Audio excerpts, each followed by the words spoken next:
What's the exam format? Well, you get 40 questions and 60 minutes to complete them. In IELTS Academic, you get 3 longer passages, and in IELTS General Training, 5 shorter passages. In IELTS Academic, topics are more scientific, and you need to answer 30 questions in order to get a band 7. In IELTS General Training, topics are a bit simpler, but you'll be expected to answer 34 questions in order to get a 7. Expect to be short of time in IELTS reading. Basically, you have a lot to read, and then looking for questions takes a lot of time. So time management is important. Usually, the first passage is the easiest, and the last one is the most difficult. So the instructions in IELTS Academic, for example, tell you to spend 20 minutes on each section, but you should finish the first one in about 15 minutes, 20 for the second and 25 for the third. But ideally, you need to go through the questions even more quickly. Basically, when you find a question and you don't know what the answer is, you can't find an answer, don't spend too much time on this question. Just mark it like to review and move on.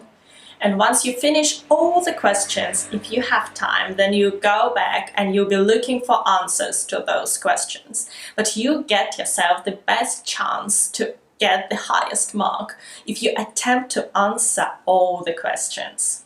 In a paper-based reading, you'll be marking your answers on the question sheets first, but then you're not gonna get extra time to transfer your answers at the end. You must finish everything in 60 minutes. So what I usually do is, I answer a certain section, like a type of questions, and then I transfer answers. Then the next type of question, transfer my answers, and so on. I don't leave it until the end, because what if you run out of time before you do that? Imagine. I saw that happen in the exam I took last year, and a girl was transferring her answers and she ran out of time. She continued doing that, and the invigilator came up and just crossed out, I don't know, 5, 7 answers at the end. Imagine, she just lost like 7 scores like that, just because she didn't do it before. So don't leave it until the last moment. In a computer-based exam, you just choose your answers on the screen. You don't need to transfer them anywhere. I would say you save a bit of time. Comparing between the paper-based and computer-based exams, I think it was easier and more convenient to do the reading questions on the computer. I had a large screen. I could see almost all the text without scrolling. Questions were on the same screen on the other side. I could choose answers directly. I didn't need to transfer answers anywhere. And I could see time left, so I would say it's more convenient. I actually have a separate video where I discuss all the differences between the paper-based and computer-based exams, and you can watch it in order to decide which exam is better for you.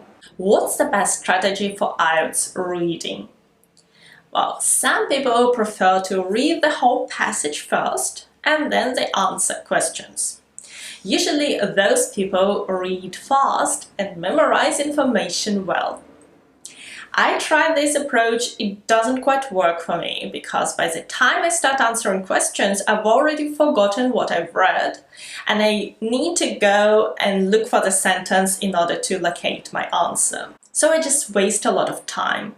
So usually I read the first question, and then I start quickly reading the text, not paying attention to any detail, perhaps unknown words. And when I feel that, okay, the answer is somewhere here, I slow down, I carefully read the sentence. If I need, I reread it, it's fine. I locate the answer, I read the second question, I resume reading the text, and so on. This strategy allows me to finish my reading section much more quickly. Do all questions follow the passage order? Well, most do.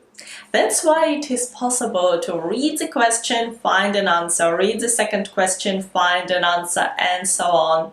And it's much more quickly than to read the whole text and then look for all the answers.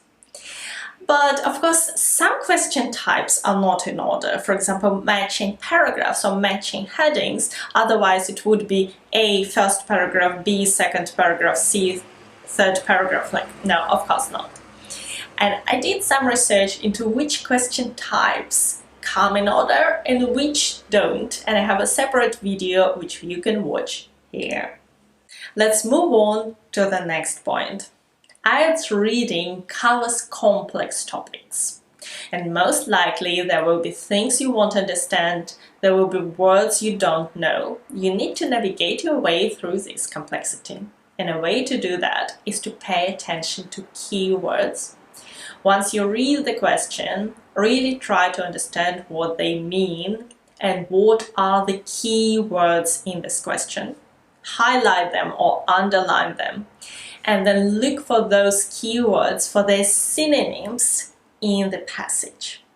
You will never find exactly the same keywords in the question and in the sentence where you find an answer. They will always be paraphrased, so look for that paraphrase.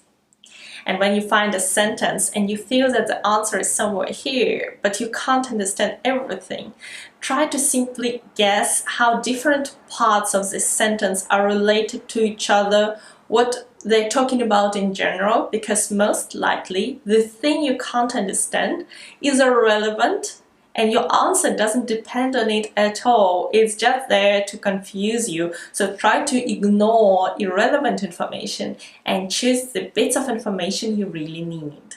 Another tip is highlight any names, surnames, dates, names of theories, names of places.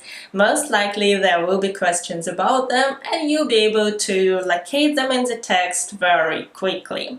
How can you highlight them? Well, in a paper-based exam, you use a pencil, you simply underline words. In a computer-based exam, there is a function to highlight words or phrases in yellow. You press the right button on your mouse and you click highlight, and that's it. And let me repeat again, don't waste too much time on any single question. In my exam, I marked probably 5 questions to review. Those were the questions where I was not quite certain if my answer is correct. And then when I finished all the questions, I still had time, so I could come back, look for answers, read, contemplate, because I knew that I've done the best I could do for all other questions. Some questions in IELTS reading are particularly tricky, for example, true, false, not given, yes, no, not given, and matching headings.